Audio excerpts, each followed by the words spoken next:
I'm the Irish guy, and Arsenal fans, oh Arsenal fans, as if they haven't been through enough already. Christ love, it's bad enough they've just lost out in Champions League football to Tottenham. But now they're failing to buy something from Leeds United. It's a big club, yes. But I'm sorry, when was the last time that company sold a player to a top Premier League club playing in Europe?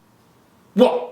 Fabian Delph in 2010? I mean, before that, it was when Man United bought Alan Smith, and that was in 2004. To put it in context, he was bought back when he looked like a boy band member out of Westlife, right? But now, he just looks like James Franco in that film where he had to cut off his arm. Honestly, he just looks like some weird old guy who runs a dodgy vegan hostel in Slovenia, who eats uncooked dog meat for lunch, and who doesn't see the point of showers. I mean, the last footballer that Leeds United sold to a Champions League club who went on to have great success was Rio Ferdinand 20 years ago. But now suddenly, despite Ellen Road for years just being used as a takeaway for Burnley, now we've got two of London's biggest clubs wrestling over one of their clients. And honestly, Arsenal fans must be this close to just eating their shoe. This has been the extent of Arsenal's June. Just gazing at Raphinha in an Arsenal kit for weeks. For Arsenal fans, looking at these Photoshop photos during the week, for them, they were probably feeling a bit excited, but also naughty inside. You know, a bit like if you were to spy on a nun in the bath. I mean, Arsenal fans know they shouldn't look, because it's like peeling back the wrapping paper to peek at the toys left for you by Santa under the tree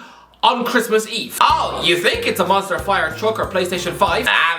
No, it turns out it's just a jar of your uncle's sweat. Honestly, this was supposed to be Christmas Day for Arsenal fans. A joyous occasion for the whole family. And in reality, it's about as much fun as playing Twister with your mum. I mean, honestly, you know what the diehard fans are like. I'm guessing there were a few Arsenal fans who were so excited they were trying to Google what Raphinha looks like in the shower. Honestly, there were probably some fans who'd have gladly forked out big cash on the internet to get a bucket of the Brazilians' used toilet water. I mean, this was supposed to be their guy. Arsenal fans were dreaming about the little samba community they were building. I mean, Raphinha would have been the fourth Brazilian in that dressing room. So, I mean, you know what that means. Whereas before, Arsenal used to love a topless changing room selfie. Now, it would just be Brazilian samba music before every match, with everyone choosing to do keepy uppies with a shoe. I mean, Raphinha's agent is Deco, right? So, clearly, I guess this means he's going to spend his late 20s drinking vodka out of a sock. I mean, in Christ's name, is nobody worried who his agent is? This is the man looking after his money. I mean, the fact that Deco used to play for Chelsea is probably helping to steer his client to Stamford Bridge, but this was a supremely talented midfielder in his day, who under Jose Mourinho was a focused, model professional who won the Champions League and earned a move to Barcelona. If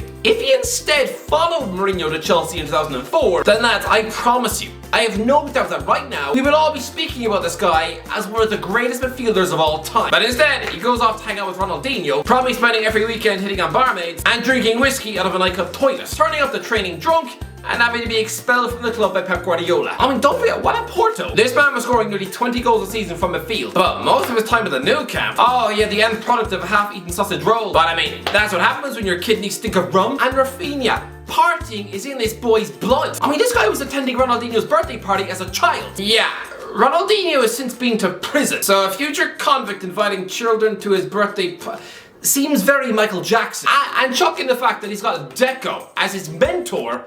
Oh no, I think this transfer to Chelsea will be a complete and utter nightmare. Raphinha is a good player, sure, but I mean, he scored 11 goals for Leeds last season. I mean, he almost single-handedly kept them up, yes, but lads, is he really worth £55 million? Am I the only one who thinks, what is the point? I mean, good Christ, Hakim Ziyech is seen as a chunk of deadwood rotting in the Chelsea reserves, right? Does nobody forget how good he was at Ajax? Are you telling me that if Ziyech was in the Leeds team last season, that he wouldn't also have stood out like a sore thumb? I guarantee he would also have top European clubs chucking massive bids for him at Leeds. But instead, right now, it looks like he's about to get sold to Marseille. Raphinha is the latest shiny toy for everyone to get excited about, but I'm gonna say it now, he's not even a better footballer than Christian Pulisic. Why? Why is everyone getting so excited? He is a good player, yes, but this isn't exactly some young wonder kid discovery. No, he'll be 26 by Christmas. He'll be in his 30s in 4 years' time. Now sure, I mean it is roughly around the same age where Riyad Mahrez was discovered, so I suppose there's that. But lads, this will be his 5th transfer since the last World Cup.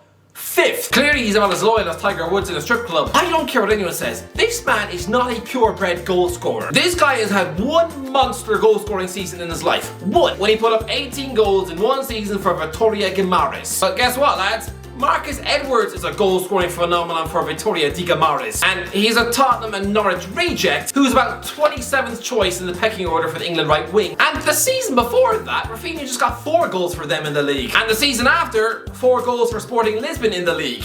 And that's when he had service from Bruno Fernandes. And the season after that, 5 goals in the French league for Rennes. I mean, his first season at Leeds, 6 goals in the Premier League. And that was a free-scoring Marcelo Bielsa team who nearly scored 70 goals in the league that season. So Raphinha got a 10th of the club's total that season.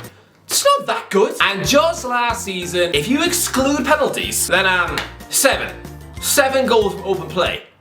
That's it. Those goal-scoring numbers, about as impressive as that of Steve Malbranc. I mean, Stuart Downey used to put up those sort of numbers. Even his impact in League 1, 5 goals for Rennes. I mean, the previous season, Nicolas Pepe had battered in 22 goals for Lille in that league. And right now, Mikel Arteta would sooner decapitate a kitten with his teeth than agree to stick Pepe on the wing. It helps that he looks the part. I get it. I mean, he's got skills on the ball, he's got a smile whiter than Jackmate, he's got a Chris Brown haircut, and yeah, he's from Brazil. Honestly, it's the Richarlison effect. It's basically an Instagram filter trying to brainwash us all. I've said it all along. If Richarlison, instead of looking like a Neymar clone, if instead he looked more like Jonah Hill around the waist, had the hairline of Danny DeVito, and oh yeah, was instead born in Western Iceland, nobody would be looking twice. Image is everything in sport. I mean, good Christ, can you imagine if Son Heung-min, instead of being from South Korea, if he was actually born in Argentina? I mean, don't you tell me this next Messi would not be winning the Ballon d'Or. Christ, well, Raphinha and Richarlison were both nearly relegated to the Championship, and yet have both been offered summer Champions League gigs to Chelsea and Barcelona, while their teammates were nearly forced to eat spaghetti out of a lunchbox on midweek trips to Sunderland. This is the Brazil effect. Can you imagine if Jamie Vardy, instead of looking like a human rat from Scunthorpe, someone who looks like a drugged up mechanic, if he was instead born in Rio de Janeiro? I mean, he'd be seen as one of the greatest strikers of all time. You know, the modern day Ronaldo. Or at the very least, an Adriano. Raphinha is an ex-New Brazil superstar, but I'm sorry, he already had this with Everton Suarez 3 years ago. Again, somebody who could be Raphinha's twin, and back in 2018 was Neymar's new best mate, right? And Arsenal wanted him for 40 million quid. The next superstar on the way for Selecao at the World Cup, right? Yeah, since then he's got his move to Europe and very quickly turned into a Benfica flop, and now at 26 has been dumped back to Brazil via Flamengo. I think Raphinha is going to be a massive Chelsea flop. I'm impressed with how many wingers of his level just fade into the background of that club. In a year, those same fans will be bored of him and demanding the latest new toy. Like a spoiled child rifling through a Toy Master catalogue. Honestly, you know those type of rich kids in school? The ones who used to always come in with the latest iPod and wearing the latest shoes? Me, on the other hand, when I was 14, I had a shoe with a hole so big it had to be held together by sellotape. But Chelsea, we've seen this type of winger come in to underwhelm the fans. I mean, to some of them, Willian was a fan favourite. To others, after 2015, this was just a guy who most of them would have gladly seen have his feet amputated with a steak knife. This is a place where Ricardo Quaresma failed. When I was a child, I thought he was better than Ronaldo. Lads, this is an environment where the club got rid of Mohamed Salah, throwing him out in the same trash pile as Patrick Bamford. I mean, the complete and utter disrespect. The likes of Torgan Hazard, Daniel Sturridge and Sean Wright-Phillips were never really given a chance, even Juan Mata. Despite 58 assists, 31 goals and 3 trophies, the club soon got bored of him. I mean, he was only ever given 2 full seasons in a Chelsea shirt.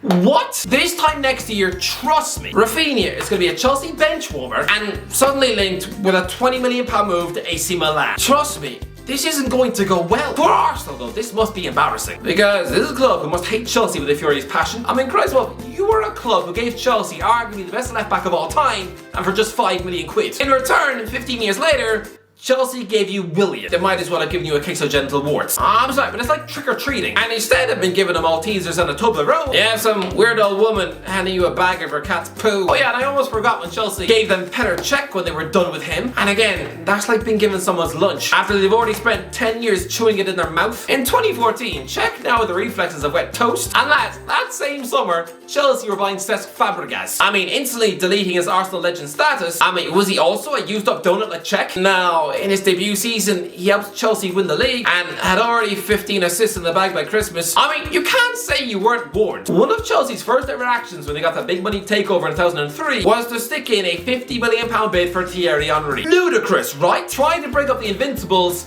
when you've got Glenn Johnson at right back. I mean, it's like me turning up to a millionaire's house and asking him if he'd let me sleep on his lawn. It's not going to happen. The fact that it's nearly 20 years later and Chelsea are still bullying you and now stealing into the private of Raphinha, oh, it must hurt. But Arsenal fans, dry your tears with a sock. And I don't worry, okay? Take a minute out from chewing on your tear-stained underpants. I have a solution for you. You can fix this. Sure, you missed out on Raphinha, but I mean, it's not the end of the world.